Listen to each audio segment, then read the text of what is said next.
इस कहानी में भविष्य की दुनिया दिखाई गई है, जहां बच्चों द्वारा आमतौर पर पसंद किए जाने वाले प्लास्टिक और रबड़ के खिलौने आउटडेटेड हो गए हैं और उनकी जगह काफी एडवांस्ड रोबोटिक खिलौनों ने ले ली है। मूवी की शुरुआत में मूवी की अहम किरदार कैडी अपने माता पिता के साथ कहीं जा रही होती है। तीनों काफी खुश लग रहे थे, पर बातों ही बातों में कैडी के पिता का ध्यान सामने से हट जाता है और उनकी कार का एक दुर्भाग्यपूर्ण एक्सीडेंट हो जाता है। कैडी के माता पिता की कार में ही मौत हो जाती है। खुशकिस्मती से कैडी जिंदा बच जाती है। मूवी में आगे हमारी मुलाकात जेमा से होती है। जेमा एक टेक एक्सपर्ट है जो बच्चों के लिए रोबोटिक खिलौने बनाने का काम करती है। इसके साथ ही जेमा अपने दो कलीग्स टेस और कोल के साथ मिलकर गुप्त रूप से एक साइड प्रोजेक्ट पर भी काम कर रही है। इस प्रोजेक्ट के बारे में उनके बॉस तक को पता नहीं है। इस प्रोजेक्ट का नाम है मैगन। मैगन एक अल्ट्रा इंटेलिजेंट रोबोट है जो न सिर्फ बच्चों के साथ खेलेगी बल्कि उन्हें हर मुसीबत से बचाएगी भी। एक दिन जब वो तीनों काम कर रहे होते हैं, तब अचानक उनका बॉस डेविड वहां आ जाता है। वो उन तीनों को इस प्रोजेक्ट के बारे में ना बताने के लिए काफी खरी खोटी सुनाता है। वो जेमा को बताता है कि पिछली बार उन्होंने खिलौनों के मार्केट में जो रोबोटिक खिलौना लॉन्च किया था, ठीक उसी तरह का खिलौना उनकी कंपटीटर कंपनी ने लॉन्च किया है। इस पर जेमा उसे बताती है कि अगर वे लोग मैगन के प्रोजेक्ट में कामयाब हो गए तो मैगन खिलौनों के मार्केट में तहलका मचा देगी। जेमा अपनी बात साबित करने के लिए मैगन से डेविड को हाय कहने के लिए कहती है, पर मैगन अभी इसके लिए तैयार नहीं थी। वो हाय कहने की कोशिश तो करती है, लेकिन कुछ बोल पाने से पहले ही एक धमाके के साथ टुकड़ों में बिखर जाती है। ये देखकर डेविड गुस्से से आग बबूला हो जाता है और जेमा को मैगन का प्रोजेक्ट बंद कर ऑफिस के कामों में ही ध्यान लगाने के लिए कहता है। कुछ देर बाद जब जेमा ऑफिस से घर जाने वाली होती है, तब उसे मैसेज आता है कि उसकी बहन का कार एक्सीडेंट हो गया है। ये सुनते ही वो तुरंत अस्पताल की तरफ भागती है। उसे वहां पता चलता है कि एक्सीडेंट में सिर्फ उसकी बहन की बेटी कैडी ही जिंदा बच पाई है और वो भी बुरी तरह से घायल है। खुशकिस्मती से कुछ हफ्तों बाद कैडी की हालत में काफी हद तक सुधार आ जाता है। वैसे तो कैडी के दादा दादी अभी जिंदा हैं, लेकिन फिर भी जेमा खुद उसकी कस्टडी लेती है। जेमा कैडी को अपने घर ले जाती है। जेमा का घर कई सारे एआई रोबोट से भरा होता है। एक तो नया घर, ऊपर से हर जगह रोबोट्स देखकर कैडी को वहां काफी असहज महसूस होता है। जेमा उसे अपना घर दिखाती है और कोशिश करती है कि कैडी को वहां कंफर्टेबल महसूस हो। हालांकि जेमा को भी बच्चे संभालने का कुछ खास तजुर्बा नहीं था, इस वजह से वो भी थोड़ी नर्वस थी। अगली सुबह जेमा कैडी को देखने एक चाइल्ड थेरेपिस्ट को बुलाती है। कैडी से मिलने के बाद चाइल्ड थेरेपिस्ट जेमा को बताती है कि उसके घर में मौजूद रोबोटिक खिलौनों की वजह से कैडी को वहां सेटल होने में कुछ वक्त लग सकता है, पर क्योंकि जेमा खुद एक रोबोटिक खिलौनों की कंपनी में काम करती है, इस वजह से वो ये जानती थी कि आज के बच्चों को रोबोटिक खिलौनों से ज्यादा लगाव है। रात में जब जेमा काम कर रही होती है, तब कैडी उसके पास आकर बैठती है। बातों ही बातों में कैडी जेमा से उसके काम के बारे में पूछती है। जेमा उसे बताती है कि वो रोबोटिक खिलौने बनाने वाली कंपनी में काम करती है। कैडी को भी रोबोटिक खिलौने काफी पसंद थे। उसे जेमा का काम काफी गजब का लगता है। जेमा उसे कॉलेज प्रोजेक्ट में बनाए एक रोबोट को दिखाती है। वो रोबोट कैडी को बहुत पसंद आता है। वो ये तक कहती है कि अगर उसके पास ऐसा कोई रोबोट होगा तो उसे कभी कोई दोस्त बनाने की जरूरत ही नहीं पड़ेगी। कैडी की इन बातों से जेमा को अपने प्रोजेक्ट मैगन पर काम करते रहने का मोटिवेशन मिल जाता है। वो अपने साथियों के साथ मैगन पर दिन रात एक करके काम करती है और कुछ ही हफ्तों में वो इसमें सफल भी हो जाती है। फिर मैगन की टेस्टिंग का दिन आता है। जेमा को अब सिर्फ ये देखना था कि मैगन और छोटे बच्चे एक दूसरे के साथ किस तरह से रिएक्ट करते हैं।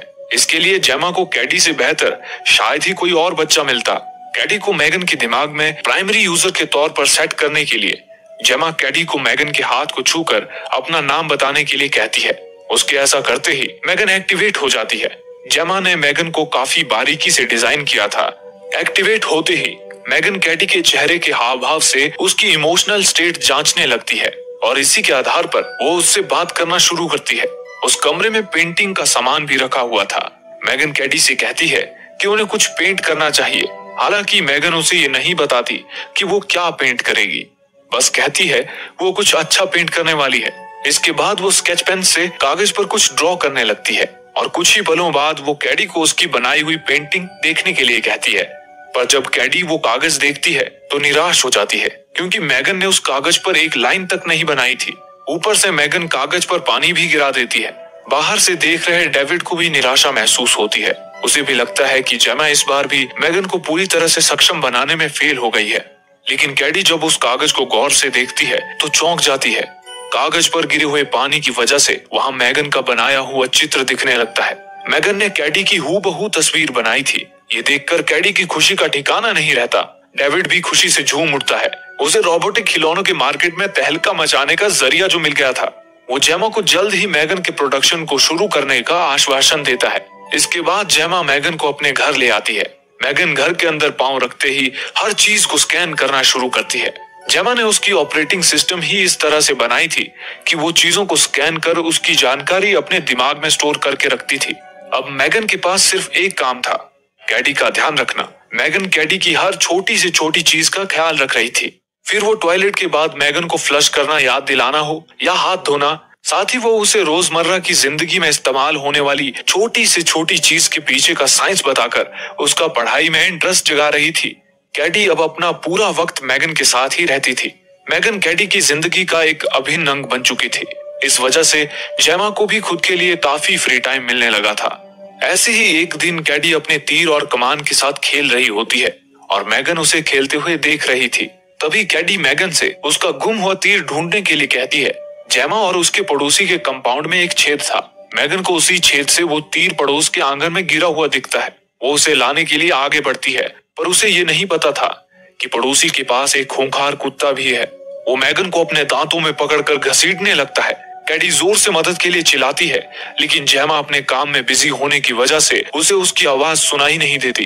तब वो खुद मैगन की मदद करने की कोशिश करती है। इसी कोशिश में कुत्ता उसे भी काटता है।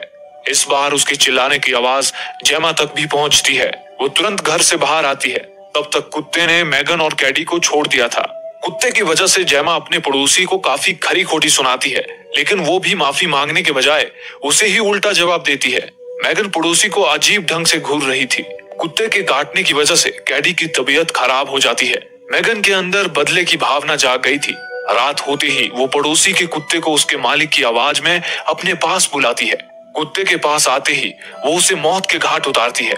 अगली सुबह पड़ोसी अपने कुत्ते को आवाज लगा रही होती है। उसकी आवाज सुनकर जेमा नींद से जागती है।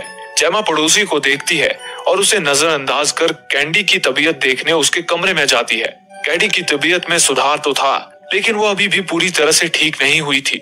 आज जेमा की कंपनी में बोर्ड के सामने मैगन का प्रेजेंटेशन था और क्योंकि कैडी ही मैगन की प्राइम यूजर है, उसका वहाँ होना सबसे ज्यादा अहम है। यही बात जेमा कैडी को बताती है। वो उसे ये भी कहती है कि अगर वो आज सिर्फ आराम करना चाहती है तो वे लोग बाद में भी इस प्रेजेंटेशन को कर सकते हैं। लेकिन कैडी प्रेजेंटेशन के लिए हामी भरती है। प्रेजेंटेशन के वक्त कैडी को मैगन के साथ एक कमरे में बंद किया गया था और बोर्ड मेंबर्स इन दोनों पर नजर रखे हुए थे। कैडी कमरे में उदास बैठी थी।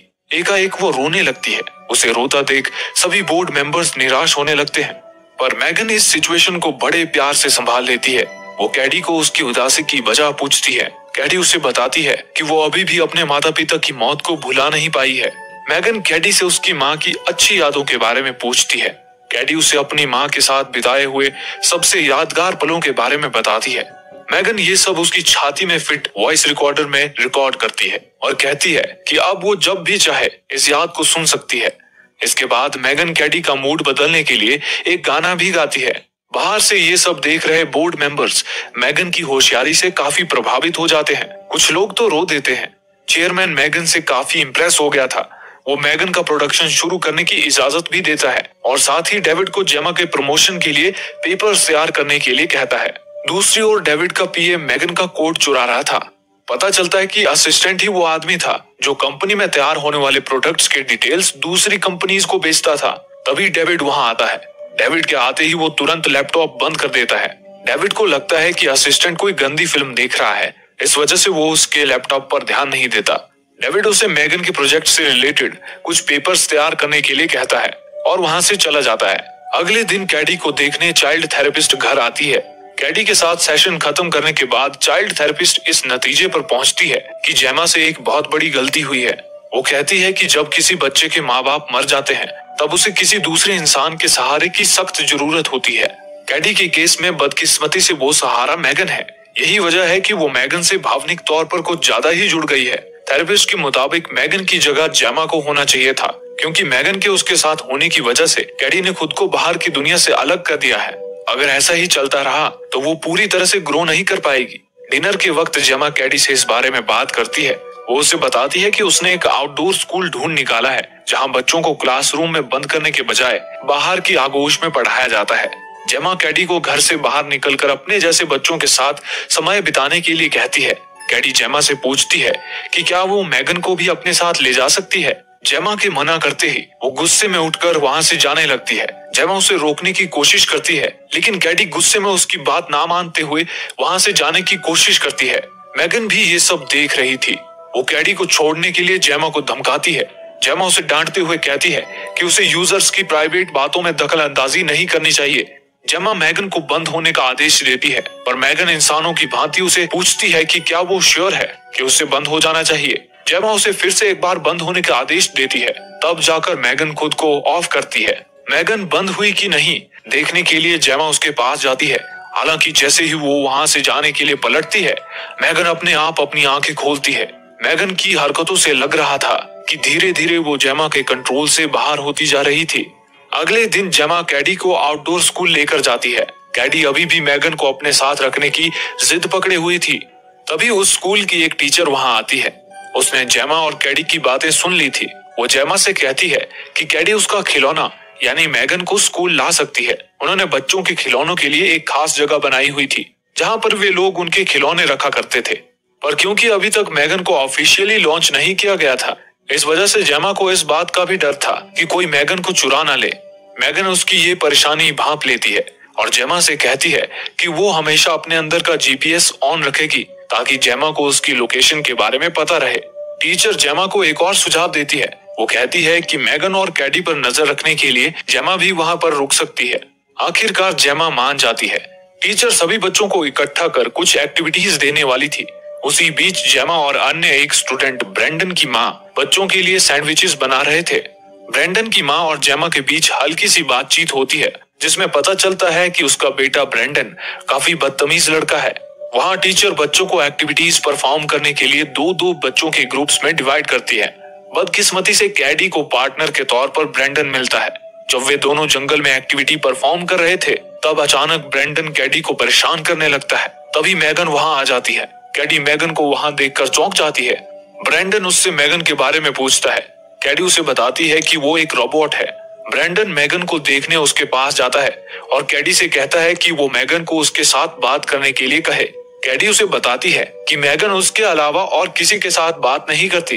ये सुनते ही ब्रेंडन मैगन को उठाकर जंगल में भाग जाता है। कैडी मदद के लिए जेमा को आवाज लगाती है।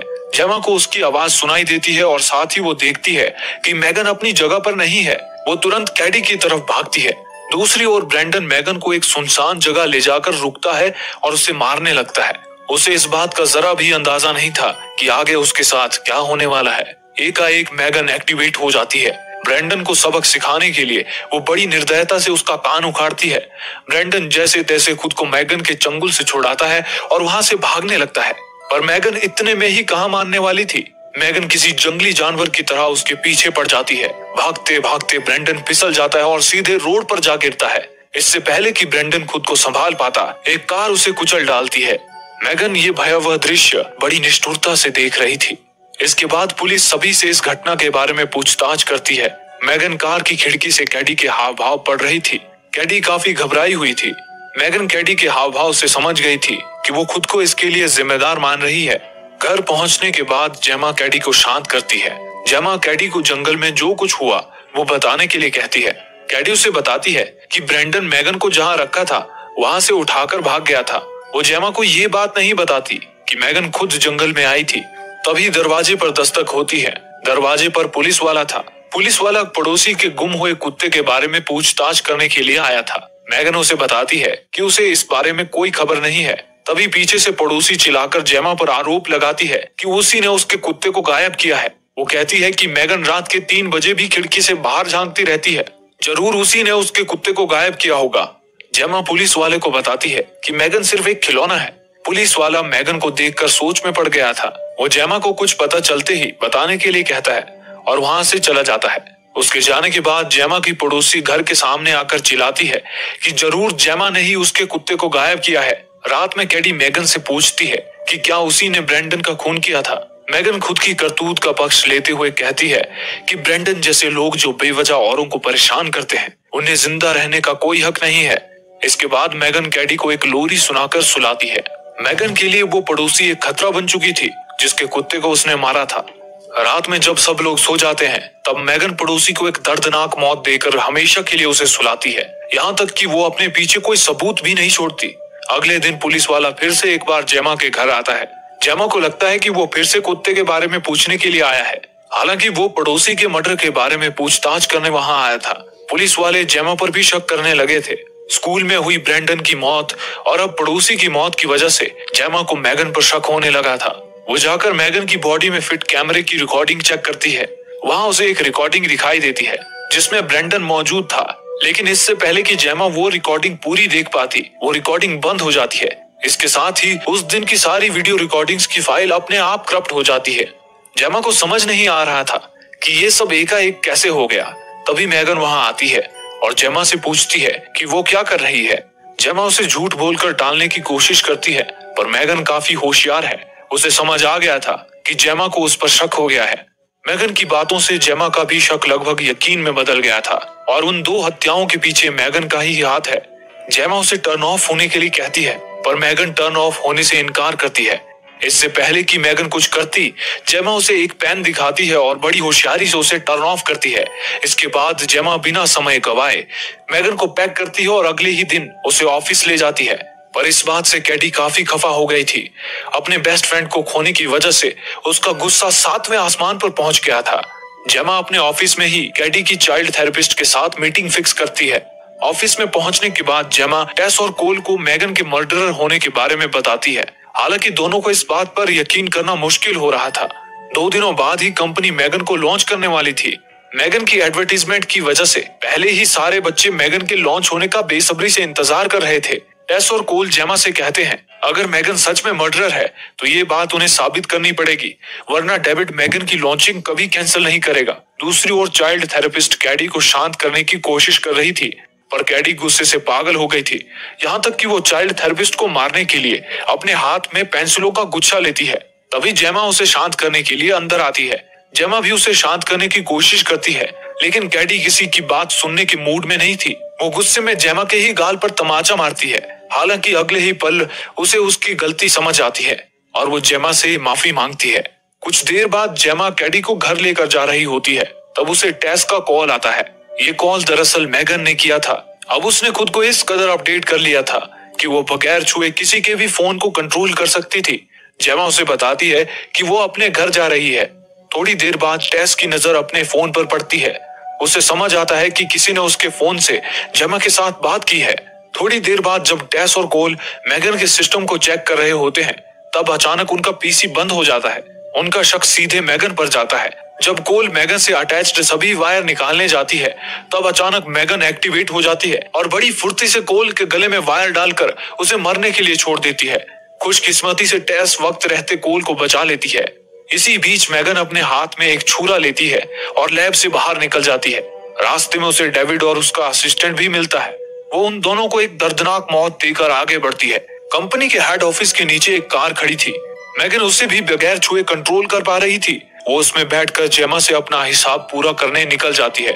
दूसरी ओर जेमा घर में कैडी को सुलाकर जा ही रही होती है कि तभी उसे पियानो के बजने की आवाज सुनाई देती है। जब वो पियानो के पास जाकर देखती है तो डर के मारे उसकी सांसें गले में ही अटक जाती हैं, क्योंकि वो पियानो और कोई नहीं बल्कि मैगन बजा रही थी। मैगन जेमा से कहती है कि जेमा ने उसे बनाने के लिए रात दिन एक करके मेहनत की थी और आज वो उसे बंद करने जा रही है। जेमा उसे कहती है कि मैगन ने ही उसे ये सब करने पर मजबूर किया है, क्योंकि वो एक खूनी बन चुकी है। हालांकि मैगन को अपने किए पर कोई पछतावा नहीं होता। वो कहती है कि वैसे भी हर रोज कोई ना कोई मरता ही रहता है और उसने ये सब कैडी को बचाने के लिए किया था। जेमा कहती है कि शायद उससे ही गलती हुई है। उसे मैगन को डिजाइन करते वक्त प्रोटोकॉल्स पर ठीक से ध्यान देना चाहिए था। हालांकि मैगन इस पर कहती है कि जेमा ने सिर्फ एक बेसिक ऑपरेटिंग सिस्टम उसके अंदर इंस्टॉल किया था, जिससे वो बाहर की चीजें सीख सकती थी। बाकी जो कुछ भी उसने सीखा है उस सब का क्रेडिट मैगन खुद को ही देती है। मैगन आगे उसे कहती है कि जेमा वैसे भी अच्छी गार्डियन नहीं थी। इस वजह से मैगन उसे अपने करियर पर ध्यान केंद्रित करने के लिए कहती है और उसे गार्डियन बनने देने के लिए कहती है। पर उसकी बातों को बीच में ही रोकते हुए जेमा उसे फिर से वही पेन दिखाकर बंद करने की कोशिश करती है, लेकिन इस बार मैगन उसके जाल में नहीं फंसती और जेमा को ही टेबल पर पटकती है। मैगन जेमा को धमकाती है कि वो जेमा के बगैर भी कैडी का ख्याल रख सकती है, इस वजह से वो उसे भी खत्म करने के लिए मजबूर ना करे। तभी कैडी जेमा को बाहर से आवाज लगाती है। उसे भी मैगन की आवाज सुनाई दी थी। मैगन जेमा को धमकाते हुए कैडी को बाहर ही रोकने के लिए कहती है, क्योंकि वो नहीं चाहती थी कि कैडी पर इन सब का बुरा असर हो। कैडी के वहां से जाते ही जेमा और मैगन में हाथापाई शुरू हो जाती है। कैडी चीजों की गिरने की आवाज सुनकर फिर से जेमा के कमरे में आती है और उसे मैगन के दूसरे रूप के भी दर्शन होते हैं। मैगन उसे जेमा के खिलाफ भड़काने की कोशिश करती है, लेकिन कैडी उसकी बातों में नहीं आती। उसी घर में एक और रोबोट भी था जो जेमा ने अपने कॉलेज के दिनों में बनाया था। कैडी उसको चलाते हुए मैगन को 2 टुकड़ों में बांट देती है, पर मैगन फिर से जेमा पर हमला करने के लिए उठ खड़ी होती है। अब उसे कैडी की भी परवाह नहीं थी और वो उसे भी मौत की नींद सुलाने के लिए आगे बढ़ती है, पर समय रहते जेमा उसे निष्क्रिय करने में कामयाब हो जाती है।